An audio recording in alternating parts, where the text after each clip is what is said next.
Morning বন্ধুরা, welcome back to my channel. তোমরা সবাই কেমন আছো? আশা করছি সবাই ভালো আছো, সুস্থ আছো। তো আজকে লাল চা আর বিস্কিট দিয়ে শুরু করছি আজকের দিনটা। তো সকালবেলা কাজকর্ম করেই চা খেয়েই দেখো পুজো দিয়ে দিলাম। পুজো দিয়ে চলে আসলাম। কিছু জামা কাপড় ধুয়ে রেখেছিলাম স্নানের আগেই, তো সেই জামা কাপড়গুলো ধুয়ে আজকে এখন রোদ্রে দেবো। দেখো চারপাশটায় একদম ঝলমলে রৌদ্র। এখন ঠান্ডাটা কমে গেছে, সেরকম একটা ঠান্ডা নেই। তো চলো জামা কাপড়গুলো দিয়ে দিই রোদ্রে। আর কিছু জামা কাপড় ছিল কালকে, যেগুলো শুকোয়নি, তো আজকে দিয়ে দেবো। আকাশটাও বেশ ভালো। জামা কাপড়গুলো দিয়ে তারপরে যা কাজ আছে করব। আর মেয়েকে খাওয়ানো হয়নি, তাই মেয়েকেও খাওয়াতে হবে ঘুম থেকে উঠলেই। আর এইদিকে দেখো খুব সুন্দর একটা জিনিস, একটা গাছে বেগুন হয়েছে, একদম মাটিতে লেগে পড়েছে, এত বড় হয়েছে। খুব ভালো বেগুন হয় এই গাছগুলোর মধ্যেও, বাড়িরই গাছ এগুলো। আর টমেটো দেখো, টমেটোগুলো খুব সুন্দর হয়েছে, কিন্তু গাছটা না বেশি একটা ভালো না। তো দেখো চারদিকটা কীরকম হয়ে গেছে না, ওর জন্যই। তো এখানে মা সকালবেলা রান্না করে রেখেছে একটা সব কিছু মিশে একটা সবজি, আর আমি এখন করব ডাল। তো মা একটা সবজি আর ভাত করে স্নানে গেল, আর আমি এখন ডাল করব। তো চলো রান্নাটা সেরে নেই আগে। তো ডালটা বসিয়ে দিয়ে আমি আবার খাওয়া দাওয়া করে নেব, তারপর বাকি কাজগুলো করব। ডালটা হতে হতে আমার খাওয়া দাওয়া কমপ্লিট হয়ে যাবে। মা আর আমার বর খাওয়া দাওয়া সবাই করেছে, তো আমি খাইনি এখনও। তো খাওয়া দাওয়াটা করে বাকি কাজগুলো করবো, এদিকে ডালটাও হয়ে যাবে, তাই না? তো চলো। আর বাবা দেখো এইখানে কত সুন্দর সাজটা নিয়ে এসেছে। এই সাজনাগুলো না আমাদের এখানে এখন হয় না, জানি না কোত্থেকে নিয়ে আসছে, কিন্তু খুব ভালো ছিল। আর রান্নার পরে খেয়ে দেখলাম যে খুব টেস্টি, খুব ভালো লাগলো। তো ডালের মধ্যে আমি দিয়ে দিলাম, আর খুব সুন্দর করে সিদ্ধ হয়ে যাবে। তো চলো ওইদিকে আমার ভাতটা রেডি করে রেখেছি, তো খাওয়া দাওয়া করে নিই কালকে যে সবজি আছে সেই সবজি দিয়ে। তো এখানে দেখো কালকের ভাজি ছিল, আর মাংসের ঝোল ছিল একটু, আর মাংস, আর এখানে লাউয়ের তরকারি ছিল, মাছ দিয়ে রান্না করা হয়েছিল। তো এগুলো দিয়ে খেয়ে নেবো। তো এদিকে দেখো খেয়ে এসে দেখি যে ডালটা হয়ে গেছে, তার জন্য ডালটা নামিয়ে নিলাম। এখন ডালটা সোমবার দিয়ে দেবো। দেখো কত সুন্দর চিনির মধ্যে দিলাম, আর সোমবারটা এত সুন্দর হয় না চুলোর মধ্যে রান্না করলে। এটা কিন্তু গ্যাসের মধ্যে কিন্তু সেরকম একটা হয় না, আমার মনে হয় আর কি। দেখো ডালটা কিন্তু খেতেও খুব টেস্টি হয়েছিল, বললাম না। তো এইখানে দেখতেই পাচ্ছ কত ভালো হয়েছে, দেখে বোঝা যাচ্ছে, তাই না? আর এইখানে রয়েছে কালকে রান্নার কিছু মাংস। তো ফ্রেন্ড, মা খাওয়া দাওয়া করে চলে গেল সেন্টারে। তোমাদের দাদা ভাই দিয়ে আসতে গেল মাকে সেন্টারে। তো এই যে আমার মেয়েকে আমি এদিকে স্নান করিয়ে দিয়েছি। পাপা বলো কেমন আছে সবাই, বলো। এই যে এটা স্নান করিয়ে দিয়েছি। কি পাপা তুমি খাবা? খাও।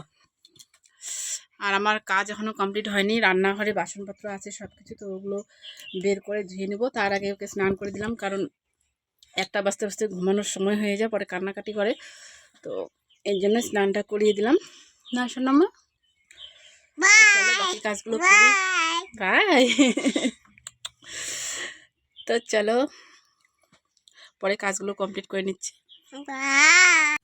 তো মেয়েকে স্নান করিয়ে দিয়ে একদম খাওয়া দাওয়া কমপ্লিট করিয়ে দিয়ে ওকে একটু বিছানার মধ্যে দিলাম, বিছানায় খেলছে। আর এদিকে দেখো রান্নার পর কত বাসনপত্র, একদম বাসনপত্রের পাহাড় জমে গেছে। তো এই বাসনপত্রগুলো আমি ধুবো, অনেক সময় লাগবে। তো যাই হোক, তোমাদের অত কিছু শেয়ার করব না, অনেক বড় হয়ে যাবে ভিডিও, দেখতেও ভালো লাগবে না, তাই না?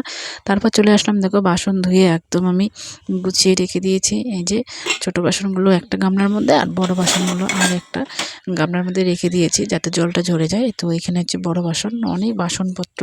তো দেখো অনেক সময় লেগেছিল। তারপর তো ফ্রেন্ড, কাজ কমপ্লিট হয়ে গেল। এই যে মেয়েকে এখন ঘুম পাড়াবো, এখন বাজে 1:13। তো চলো পাপা, এখন ঘুমো দিব না পাপা। আর বাইরে এদিকে কাজ করছে আমার বর। সবার খাওয়া দাওয়া শেষ না পাপা? ও ও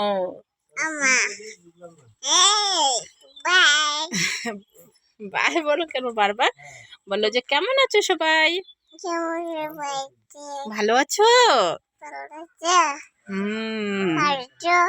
এই তো পাপা বলতে পারে। তো যাই হোক, মেয়েকে ঘুম পাড়িয়ে নিই, তারপরে তোমাদের সঙ্গে দেখা হচ্ছে। হ্যাঁ, কে এটা? কে এটা? কে এটা? আচ্ছা ঠিক আছে।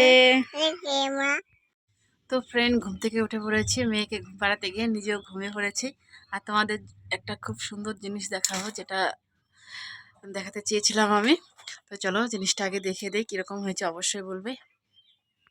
তো এই দেখো একটা সুন্দর একটা জিনিস, এই দেখো, এই যে। তো কালকে গিয়েছিল ভ্যালেন্টাইন ডে, তো এটা আমাকে গিফট করেছে আমার বর। আমার তো খুবই ভালো লেগেছে, তাই না? কিন্তু ভালো লাগে। সব সব সময় দেখতাম, সবার বাড়িতেই দেখতাম যে এরকম কিছু একটা কেউ না কেউ গিফট করে। তো আমারও ইচ্ছে ছিল কেউ আমাকেও একটা গিফট করুক, তো এই জিনিসটা আমার খুব ভালো লাগে। তো আমার বড় আমাকে দিয়েছে, আমার তো খুব ভালো লেগেছে। তো তোমরা দেখতেই পারলে গিফটটা খুব সুন্দর হয়েছে, আমার তো খুবই ভালো লেগেছে। খুব যত্ন করে রাখবো, যখন ঘরটা হয়ে যাবে তখন খুব সুন্দর করে সাজিয়ে রাখবো জিনিসগুলো। অনেক জিনিস আছে যেগুলো ঘরের জন্য ঠিকঠাক করে সাজিয়ে রাখি না। আর আজকে এত ঘুম পেয়েছে আর এত ঘুমাচ্ছি, মানে মানে কাজ করার কমপ্লিটই হয়নি। তো এখন কাজ করতে হবে আরও। আর আমি ভিডিওটা আর বেশি বড় করব না, তোমাদের খুব ইচ্ছে করছে যে তোমাদেরকেও জিনিসটা দেখাই, তোমাদেরকেও শেয়ার করি, তাই তোমাদেরকেও শেয়ার করলাম। আর যদি ভিডিওটা তোমার ভালো লাগে কী করতে হবে, অবশ্যই একটা লাইক দিতে হবে ছোট্ট করে। তো যারা নতুন দেখছো আমার চ্যানেলের ভিডিও, তারা অবশ্যই চ্যানেলটাকে সাবস্ক্রাইব করে দিবে। আর দেখা হচ্ছে খুব শীঘ্রই সামনে ভিডিওতে। ততক্ষণ সবাই ভালো থেকে সুস্থ থেকে টাটা।